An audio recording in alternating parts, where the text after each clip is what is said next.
اللهم صل على محمد وعلى آل محمد كما صليت على إبراهيم وعلى آل إبراهيم إنك حميد مجيد. اللهم بارك على محمد وعلى آل محمد كما باركت على إبراهيم وعلى آل إبراهيم إنك حميد مجيد. محترم حضرات، سب سے پہلے میں اللہ تبارک و تعالیٰ کا، رب العالمین کا شکر ادا کرتا ہوں کہ اللہ تعالیٰ نے مجھے اور آپ سب کو انسان بنایا ہے، ایمان کی دولت سے نوازا ہے، اور آج جمعہ جیسے مبارک دن میں اللہ تعالیٰ نے ہم سب کو اپنے گھر آنے کی توفیق عطا فرمائی ہے۔ دنیا میں بہت سارے ایسے لوگ ہیں جن کو جمعہ کے دن بھی مسجد آنے کی توفیق نہیں ملتی، لیکن اللہ نے ہم کو، آپ کو مسجد بلایا، اس پر ہم اللہ کا شکر بھی ادا کرتے ہیں اور دعا کرتے ہیں کہ اللہ تعالی ہم سب کے آنے کو، ہماری نمازوں کو، عبادتوں کو، تلاوتوں کو، ذکر و اذکار کو، توبہ استغفار کو اور ہم سب کی دعاؤں کو قبول فرمائے۔ آج شعبان کی 20 پر 4 تاریخ ہے اور تقریباً 5 دن بچے ہیں۔ امید ہے کہ آنے والے جمعرات سے رمضان المبارک کا روزہ شروع ہو جائے گا اور آنے والے بدھ کو پہلی تراویح ہوگی۔ ہم اور آپ اس اعتبار سے بہت خوش نصیب ہیں کہ اللہ تعالیٰ نے ہم سب کو رمضان کے بالکل قریب پہنچا دیا ہے، صحت و عافیت کے ساتھ۔ بہت سارے لوگ اس دنیا سے گزر چکے ہیں اور بہت سارے لوگ جو زندہ ہیں وہ بیمار پڑے ہوئے ہیں، صحت و عافیت حاصل نہیں ہے۔ اس لیے یہ دعا کرتے رہنا چاہیے کہ رمضان تک اللہ صحت و عافیت کے ساتھ پہنچائے۔ رمضان میں زندہ رہنا بھی اور صحت و عافیت کے ساتھ رہنا دونوں ضروری ہے تاکہ ہم رمضان میں عبادت کر سکیں، اللہ کی رحمتوں کو، اللہ کی برکتوں کو، اللہ کی بخششوں کو حاصل کر سکیں۔ اس کے لیے زندگی بھی ضروری ہے اور صحت و عافیت بھی ضروری ہے۔ تو اللہ تعالیٰ نے ہم سب کو بالکل قریب پہنچا دیا ہے۔ ہم دعا کرتے ہیں کہ اللہ رمضان تک پہنچا دے اور رمضان میں خوب عبادتوں کی توفیق عطا فرمائے۔ محترم حضرات، رمضان المبارک کا مہینہ روزے کی وجہ سے مشہور اور معروف ہے۔ اللہ تبارک و تعالیٰ نے قرآن میں فرمایا، یا ایھا الذین آمنوا کتب علیکم الصیام کما کتب علی الذین من قبلکم لعلکم تتقون، کہ اے ایمان والو، تم پر روزے فرض کیے گئے ہیں جس طرح تم سے پہلے لوگوں پر فرض ہوا تھا، تاکہ تم پرہیزگار بنو، تاکہ تمہارے اندر تقوی پیدا ہو۔ آج انشاءاللہ میں اسی ایک آیت پر آپ کے سامنے کچھ اہم باتیں رکھنے کی کوشش کروں گا۔ سب سے پہلے یہ بات سمجھانا ضروری ہے کہ ہم اور آپ جو روزہ رکھتے ہیں رمضان المبارک کے مہینے میں، یہ روزہ فرض ہے، اور یہ روزہ 2 ہجری میں فرض ہوا، یعنی مدینہ آنے کے دوسرے سال رمضان المبارک کا روزہ فرض ہوا۔ اس سے پہلے عاشورہ کا روزہ فرض تھا۔ محرم کی جو 10ویں تاریخ ہے، یوم عاشورہ کا روزہ پہلے فرض تھا، لیکن جب رمضان المبارک کے مہینے کا یہ روزہ فرض ہوا تو پھر رسول اللہ صلی اللہ علیہ وسلم نے یہ اعلان کرا دیا اور صحابہ کو بتا دیا کہ اب عاشورہ کا روزہ تم میں سے جو رکھنا چاہے رکھے، جو نہ رکھنا چاہے نہ رکھے۔ تب سے وہ روزہ نفل قرار پایا اور رمضان المبارک کے مہینے کا یہ روزہ فرض قرار دے دیا گیا۔ ابھی ہم اور آپ جس طرح روزہ رکھتے ہیں اس طرح روزہ شروع دنوں سے فرض نہیں رہا ہے۔ روزہ 3 مراحل سے گزر کر اس حالت میں پہنچا ہے جس حالت میں ہم اور آپ ابھی روزہ رکھ رہے ہیں۔ رمضان المبارک کے مہینے کا روزہ جب فرض ہوا تھا تو یہ حکم اختیاری تھا۔ پہلا مرحلہ جب شروع ہوا تو یہ اختیاری حکم تھا کہ جو رکھنا چاہے رکھے، جو نہ رکھنا چاہے نہ رکھے، لیکن اس کو ایک روزے کا فدیہ ادا کرنا پڑے گا، اور وہ یہ ہے کہ ایک روزے کا فدیہ ایک مسکین کو 2 وقت کا کھانا کھلانا ہے۔ اس طرح اگر وہ 30 دن پورا مہینہ اگر روزہ نہیں رکھتا ہے تو ہر دن کے بدلے میں ایک آدمی کو، ایک غریب مسکین کو 2 وقت کھانا کھلانا پڑے گا۔ یہ پہلا مرحلہ تھا اور پہلا حکم تھا روزے کے تعلق سے۔ لیکن پھر بعد میں چل کر دوسری آیت نازل ہوئی اور کہا گیا کہ اب تم میں سے جو شخص رمضان کا مہینہ پائے اس کو روزہ رکھنا چاہیے، روزہ رکھنا ضروری قرار دیا گیا۔ یعنی کوئی بھی عاقل بالغ مسلمان جو رمضان کے مہینے میں حیات سے ہو، زندہ ہو، صحیح سلامت ہو، اب اس کے لیے روزہ رکھنا ضروری قرار دے دیا گیا۔ جو اختیاری حکم تھا اس حکم کو ختم کر دیا گیا، یہ دوسرے مرحلے میں۔ لیکن اب بھی جو روزہ ہوتا تھا وہ دن رات کا روزہ ہوتا تھا۔ یعنی اگر کوئی شخص رات میں سو گیا، خواہ مغرب کے بعد سوئے، عشاء کے بعد سوئے، 10 بجے سوئے یا 12 بجے سوئے، سوتے ہی اس کا روزہ اگلے دن کا شروع ہو جاتا تھا۔ جب تک وہ سویا نہیں ہے تب تک کھانے پینے کی، بیوی سے ملنے کی اجازت تھی، لیکن جیسے ہی وہ سو گیا تو اب اس کا روزہ شروع ہو گیا، اور وہ اگلے دن سورج کے ڈوبنے کے وقت تک کے اس کو روزہ رکھنا پڑتا تھا۔ تو اس کے وجہ سے صحابہ کرام کو پریشانی ہو رہی تھی، صحابہ کرام کو مشکلات کا سامنا کرنا پڑ رہا تھا۔ ایک صحابی کے بارے میں آتا ہے، محنت مزدوری کر کے آئے اور مغرب کے وقت میں افطار کا بھی کچھ سامان گھر میں نہیں تھا، بغیر افطار کیے ہوئے تھکے تھے، لیٹ گئے اور سو گئے، اور سوتے پھر اگلے دن کا روزہ شروع ہو گیا۔ وہ اگلے دن وہ صحابی بے ہوش ہو گئے بھوک اور پیاس کی وجہ سے۔ اور پھر 1-2 صحابہ کے تعلق سے رسول اللہ صلی اللہ علیہ وسلم کے پاس یہ خبر پہنچی کہ وہ رات میں سونے کی حالت میں بیوی سے ہم بستری کر لیے۔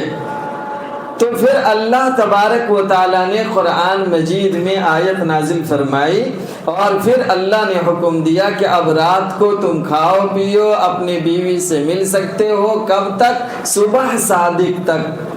صبح صادق تک کے اب کھانے پینے کی اجازت دے دی گئی، اور روزے کا ایک وقت مقرر کر دیا گیا کہ صبح صادق سے لے کر کے سورج کے ڈوبنے تک کا جو وقت ہے وہ روزہ کا ہے۔ اس وقت میں کھانے پینے اور ہم بستری سے بچنے کا نام روزہ قرار دیا گیا۔ تو صبح صادق سے لے کر سورج کے ڈوبنے تک کے، آفتاب کے غروب ہونے تک کے اب روزہ رکھا جاتا ہے۔ لیکن آج کل جو کچھ غلطیاں ہو رہی ہیں ہمارے سماج اور معاشرے میں، جس کا تذکرہ میں اکثر اپنے درس میں کیا کرتا ہوں، لیکن جمعہ ہونے کی وجہ سے اور چونکہ اب رمضان قریب آ رہا ہے اس وجہ سے یاد دہانی کے طور پر پھر میں آپ سے کہنا چاہتا ہوں، وہ یہ ہے کہ سحری کے تعلق سے سحری کھانا سنت ہے۔ اگر کوئی شخص سحری نہیں کھایا تو بھی اس کو اگلے دن کا روزہ رکھنا پڑے گا۔ بہت سارے لوگ یہ سمجھتے ہیں کہ سحری نہیں کھائے تو اب اگلے دن کا روزہ نہیں، وہ دن بغیر روزہ رکھے ہوئے گزارتے ہیں۔ ہم نے دیکھا ہے ایسے لوگوں کو جو روزے سے نہیں تھے، جب ان سے پوچھا گیا کہ آپ روزہ کیوں نہیں ہیں تو آسانی سے جواب دیتے تھے کہ سحری میں نہیں اٹھ پائے، مطلب سحری نہیں کرے اس لیے روزہ بھی نہیں رکھے۔ تو پہلی بات یہ سمجھیں، سحری کرنا سنت ہے، اگر کوئی کر لیتا ہے تو ٹھیک ہے، نہیں کیا تو بھی اس کو روزہ اگلے دن کا رکھنا ہے۔ ایک بات۔ دوسری بات یہاں اور جو آپ کو سمجھنے کی ضرورت ہے وہ یہ ہے، سحری کا وقت کب تک کے رہتا ہے؟ سحری کے وقت کا تعلق صبح صادق سے ہے۔ صبح صادق، طلوع فجر بھی بولتے ہیں اس کو۔ صبح صادق ہوتے ہی اب تو پورا ٹائم ٹیبل بنا ہوا رہتا ہے، کتنے بج کر کتنے منٹ پہ سحری کا وقت ختم ہو جاتا ہے۔ تو صبح صادق ہوتے ہی سحری کا وقت ختم ہو جاتا ہے۔ اب صبح صادق کے بعد اگر کوئی کچھ کھا پی لیتا ہے 2 منٹ کے بعد، 1 منٹ کے بعد، 5 منٹ کے بعد، تو اب اس کا روزہ نہیں ہوگا۔ بہت سارے لوگ اس غلط فہمی میں مبتلا ہیں، پڑھے لکھے لوگوں کو بھی میں نے دیکھا ہے اس غلط فہمی میں مبتلا۔ وہ یہ سمجھتے ہیں کہ جب تک اذان نہ ہو جائے تب تک کہ ہم کھا پی سکتے ہیں، اور اس پر بھی تعجب کی بات یہ ہے، بہت سارے لوگ ایسے ہیں جو سمجھتے ہیں اذان شروع ہو بھی جائے تو جب تک ختم نہ ہو جائے، اذان کے ختم ہونے تک ہم کھا پی سکتے ہیں۔ ایسے لوگ ہمارے سماج اور معاشرے میں۔ ہم نے ایک اچھے خاصے پڑھے لکھے آدمی کو دیکھا ہے، اذان ہو رہی ہے اور بیٹی کو کہہ رہے جلدی سے چائے لاؤ، اذان شروع ہو گئی ہے، سحری کھا کے بیٹھے ہوئے تھے، اور پھر سب پوری فیملی اذان ہوتے وقت میں چائے پی رہے ہیں۔ وہ خود پی رہے ہیں، بیوی پی رہی ہے، بیٹی پی رہی ہے، ان کے بیٹے پی رہے ہیں، اور اذان ہو رہی ہے۔ سمجھ یہ رہے ہیں کہ اذان ختم ہونے سے پہلے تک کے کھا پی سکتے ہیں۔ یہ بات یاد رکھیے، سحری کے تعلق سے اذان سے کوئی لینا دینا نہیں ہے، ٹائم سے لینا دینا ہے، وقت سے لینا دینا ہے۔ سحری کا وقت ختم ہوا کب؟ صبح صادق ہوتے ہی۔ اب یہی وجہ ہے کہ اکثر مساجد کے ذمہ دار کیا کرتے ہیں، صبح صادق ہوتے ہی جیسے سحری کا وقت ختم ہوا فوراً اذان دینے کا انتظام کیا جاتا ہے، فوراً، تاکہ اب لوگ اس کے بعد کچھ نہ کھائیں پئیں۔ ورنہ بہت سارے لوگوں کے گھر میں، جن کے گھر میں ٹائم ٹیبل دیکھنے والے، اوقات نماز دیکھنے والے لوگ نہیں رہتے ہیں، وہاں پر لوگ اذان کو ہی سب کچھ سمجھتے ہیں، اذان کے ہی انتظار میں رہتے ہیں، اذان کی وجہ سے ہی وہ افطار بھی کرتے ہیں، اور اذان کی وجہ سے بھی کھانے پینے سے بھی بچتے ہیں۔ تو اس لیے پچھلے چند سالوں سے اکثر شہروں میں یہ آغاز ہوا کہ جیسے ہی سحری کا وقت ختم ہو فوراً اذان دے دی جائے، اور اب تو گاؤں گھر میں بھی اس کا اہتمام ہونے لگا ہے، اور اذان جیسے ہی سحری کا وقت ختم ہوتا ہے اذان فجر کی دے دی جاتی ہے، اور لوگوں کو معلوم ہو جاتا ہے کہ اب کچھ کھانا پینا نہیں ہے۔ لیکن ایک زمانے میں جب سحری کے وقت ختم ہونے کے بعد 10 منٹ 15 منٹ کے بعد لوگ اذان دیا کرتے تھے، ابھی بھی اگر دیکھیں آپ تو 5:15 پر تقریباً سحری کا وقت ختم ہو جاتا ہے، صبح صادق ہو جاتی ہے، لیکن فجر کی اذان 5:40 میں جا کر کے ہوتی ہے، تقریباً 20-25 منٹ کے بعد ہوتی ہے۔ لیکن رمضان میں تو ایسا نہیں ہوتا ہے، لیکن جس علاقے میں اس طرح ہوتا ہے وہاں لوگوں کو دھوکہ ہو جاتا ہے، اور سحری کے وقت ختم ہونے کے بعد بھی وہ اٹھتے ہیں تو کھا پی لیتے ہیں۔ ہم کو ایک صاحب کافی پڑھے لکھے ہیں، سرکاری نوکری کرتے ہیں، ماسٹر ہیں، وہ کہہ رہے تھے کہ اگر کوئی آدمی سویا ہوا تھا اور اچانک اس کی آنکھ کھلی اور اذان ہو رہی تھی تو اب وہ جب تک اذان ہو رہی ہے تب تک کہ کھا پی سکتا ہے۔ تو ہم نے کہا کہ اچھا ایسا ہے، آپ نے کس کتاب میں یہ مسئلہ پڑھا ہے؟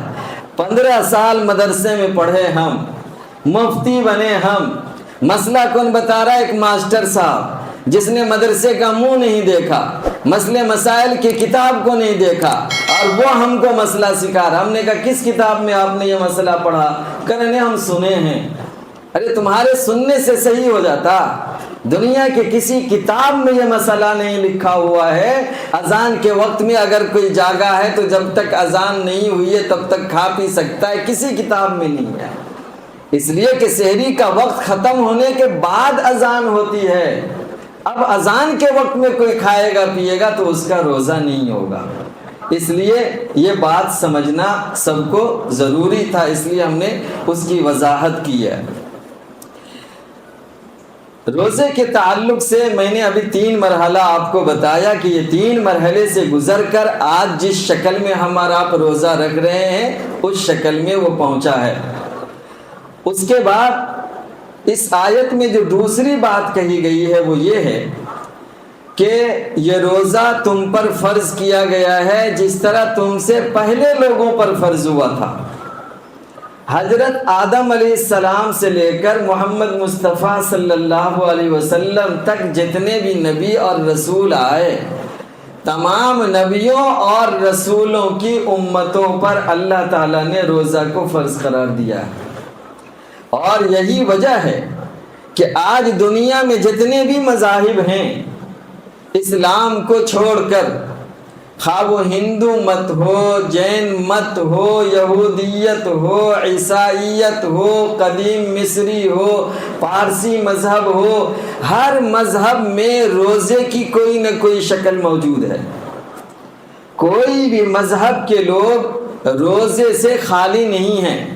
روزے کی شکل و صورت الگ الگ ہے، لیکن ہر مذہب کے ماننے والے لوگوں میں روزے کا تصور پایا جاتا ہے۔ آج کے اس دور میں بھی، یہاں تک کہ جس زمانے میں رسول اللہ صلی اللہ علیہ وسلم کی بعثت ہوئی تو آپ صلی اللہ علیہ وسلم جس زمانے میں پیدا ہوئے اس زمانے میں مکہ کے لوگ عاشورہ کے دن کا روزہ رکھتے تھے۔ اور وہ روزہ کیوں رکھتے تھے؟ وہ روزہ اس لیے رکھتے تھے کہ خانہ کعبہ کا جو غلاف ہے، جو پردہ ہے، جو کپڑا ہے، اس کو وہ لوگ اسی دن تبدیل کیا کرتے تھے، اس کو بدلا کرتے تھے۔ اور یہ گویا کہ ان لوگوں کے لیے ایک عید کا دن ہوتا تھا اور وہ لوگ اس میں روزہ رکھا کرتے تھے۔ لیکن جب رسول اللہ صلی اللہ علیہ وسلم کی بعثت ہوئی تو آپ صلی اللہ علیہ وسلم نے وہ روزہ کو برقرار رکھا، لیکن اس کی مناسبت کو بدل دیا، اور اللہ تبارک و تعالیٰ نے وہ روزہ فرض رکھا۔ اور پھر بعد میں آپ صلی اللہ علیہ وسلم جب رمضان کے روزے فرض ہو گئے تو بھی عاشورہ کے روزہ کے تعلق سے فرمایا، چونکہ اس دن حضرت موسیٰ علیہ السلام بنی اسرائیل کی نجات اور آزادی کی وجہ سے شکرانے کا روزہ رکھے تھے، اس لیے ہم لوگ بھی وہ روزہ رکھیں گے۔ تو روزہ تو باقی رہا لیکن مناسبت بدل گئی۔ محترم حضرات، قرآن مجید میں اللہ تبارک و تعالیٰ نے جو روزے کا مقصد بیان کیا ہے کہ روزہ تم پر فرض کیا گیا ہے جس طرح تم سے پہلے لوگوں پر فرض ہوا تھا، تاکہ تمہارے اندر تقویٰ پیدا ہو اور تم پرہیزگار بن جاؤ۔ قرآن نے روزے کا مقصد یہ بیان کیا ہے کہ ایمان والوں کو متقی بنانے، پرہیزگار بنانے اور دیندار بنانے کے لیے روزہ کو فرض کیا گیا ہے۔ آپ غور کیجئے، روزے کی حالت میں ہم جائز چیزوں کو چھوڑ دیتے ہیں۔ جو چیزیں ہمارے لیے جائز ہیں، جو چیزیں ہمارے لیے محبوب ہیں، جو چیزیں ہمارے لیے پسندیدہ ہے، جو ہمارے لیے محبوب اور مباح ہے، ہم اس کو چھوڑ دیتے ہیں اللہ کے حکم پر۔ یعنی کھانا، پینا، بیوی سے ملنا، یہ ساری چیزیں جائز ہیں، لیکن جب ہم روزہ رکھتے ہیں تو اب روزے کی حالت میں جائز چیزوں کو بھی ہم اللہ کے حکم پر چھوڑ دیتے ہیں۔ یہ ایک تربیت ہوتی ہے، یہ ایک ٹریننگ ہوتی ہے کہ جب تم اللہ کے کہنے پر جائز چیزوں کو چھوڑ دیے روزے کی حالت میں، تو بقیہ جو 11 مہینے ہیں ان 11 مہینوں میں ان چیزوں کو بھی چھوڑ دو جس کو اللہ نے چھوڑنے کا حکم دیا ہے، جس سے اللہ نے روکا اور جن سے اللہ تعالیٰ نے منع کیا ہے۔ یہ تربیت کے لیے اور یہ ٹریننگ کے لیے 1 مہینے کا روزہ رکھا جاتا ہے، تاکہ جب جائز چیزوں کے چھوڑنے کا مزاج بن گیا ہے تو ناجائز چیزوں کو بھی چھوڑنا آسان ہو جائے، اور آدمی جب ناجائز چیزوں کو، حرام چیزوں کو، منہیات کو چھوڑے گا تو وہ متقی، دیندار اور پرہیزگار بن جائے گا۔ اور آپ دیکھیں کہ عام طور پر انسان جن جن گناہوں میں مبتلا ہوتا ہے ان میں 2 چیزیں ایسی ہیں جس سے سب سے زیادہ گناہ سرزد ہوتے ہیں، ایک منہ ہے اور ایک شرمگاہ ہے۔ روزے کی حالت میں ان دونوں چیزوں پر پابندی ہوتی ہے۔ حضرت ابو ہریرہ رضی اللہ تعالی عنہ سے روایت ہے کہ رسول اللہ صلی اللہ علیہ وسلم سے پوچھا گیا کہ وہ کون سی چیزیں ہیں جس کی وجہ سے انسان سب سے زیادہ دوزخ میں جائے گا، سب سے زیادہ دوزخ میں لے جانے والی چیزیں کیا ہیں؟ تو آپ صلی اللہ علیہ وسلم نے فرمایا الفم والفرج، یعنی منہ اور شرمگاہ۔ یہ دو چیزیں ایسی ہیں جن کے وجہ سے آدمی سب سے زیادہ جہنم میں جائیں گے۔ اور آپ دیکھیں کہ روزے کی حالت میں ان دونوں چیزوں پر پابندی ہوتی ہے، اور ان دونوں چیزوں سے جو گناہ سرزد ہو سکتے ہیں، آدمی ان گناہوں سے بچتا ہے اور خود کو محفوظ رکھتا ہے۔ اس لیے رسول اللہ صلی اللہ علیہ وسلم نے فرمایا کہ الصیام جنۃ، کہ روزہ ڈھال ہے۔ ڈھال کہتے ہیں اس چیز کو جس کے ذریعے سے ایک مجاہد میدان جنگ میں دشمن کے وار سے بچاتا ہے، خود کو بچاتا ہے، اپنی حفاظت کرتا ہے، اس کو ڈھال بولتے ہیں۔ دشمن کے وار کو اس ڈھال سے روک لیتا ہے۔ تو جس طرح مجاہد اپنے ڈھال کے ذریعے دشمن کے وار سے خود کو بچاتا ہے، اسی طرح انسان روزہ رکھ کر کے شیطان کے وار سے اور شیطان کے حملے سے خود کو بچا لیتا ہے۔ حدیث شریف میں آتا ہے، اللہ کے رسول محمد صلی اللہ علیہ وسلم نے فرمایا کہ جب تم میں سے کوئی شخص روزہ رکھے تو اس کو گندی بات نہ کرنی چاہیے، جھوٹ نہیں بولنی چاہیے، غیبت نہیں کرنی چاہیے۔ اگر کوئی شخص گالی گلوچ پہ آ جائے، جھگڑا لڑائی پہ اتر آئے، تو اس کو یہ کہہ کر گزر جائے کہ بھائی میں روزے سے ہوں۔ یعنی روزے کی حالت میں اس کے لیے جھگڑنا، اس کے لیے لڑنا، اس کے لیے گالی گلوچ کرنا، اس کے لیے بحث کرنا، اس کے لیے تو میں کرنا، اس کے لیے کسی کی برائی کرنا، کسی کی غیبت کرنا، یہ صحیح نہیں ہے۔ تو جب آدمی ان حدیثوں پر عمل کرے گا تو آپ اندازہ لگائیے کہ وہ کتنے گناہوں سے آسانی کے ساتھ بچ سکتا ہے۔ لیکن اگر وہ روزہ رکھے ہوا ہے اور روزے کی حالت میں وہ ان چیزوں سے نہیں بچتا ہے، ایک حدیث میں اللہ کے رسول محمد مصطفیٰ صلی اللہ علیہ وسلم فرماتے ہیں کہ جو شخص روزہ رکھ کر کے جھوٹ بولنے اور غلط کام کرنے سے نہ بچے تو پھر اللہ تبارک و تعالیٰ کو کوئی ضرورت نہیں ہے کہ وہ صرف بھوکا اور پیاسا رہے، صرف بھوکا اور پیاسا رہے، لیکن زبان سے کسی کو گالی دینے، زبان سے جھوٹ بولنے، زبان سے جھگڑا لڑائی کرنے، زبان سے کسی کی غیبت کرنے سے اگر وہ نہیں بچتا ہے تو پھر اللہ تعالیٰ کو اس کے بھوکے اور پیاسے رہنے کی کوئی ضرورت نہیں ہے۔ ایک موقع سے حضرت ابو ہریرہ رضی اللہ تعالی عنہ روایت کرتے ہیں کہ آپ صلی اللہ علیہ وسلم نے فرمایا کہ بہت سے روزے دار ایسے ہیں جن کے لیے بھوک اور پیاس کے علاوہ کچھ نہیں ہے۔ یہ ایسے ہی لوگوں کے لیے جو بھوکے اور پیاسے تو رہ جاتے ہیں لیکن زبان کے گناہوں سے خود کو نہیں بچا پاتے۔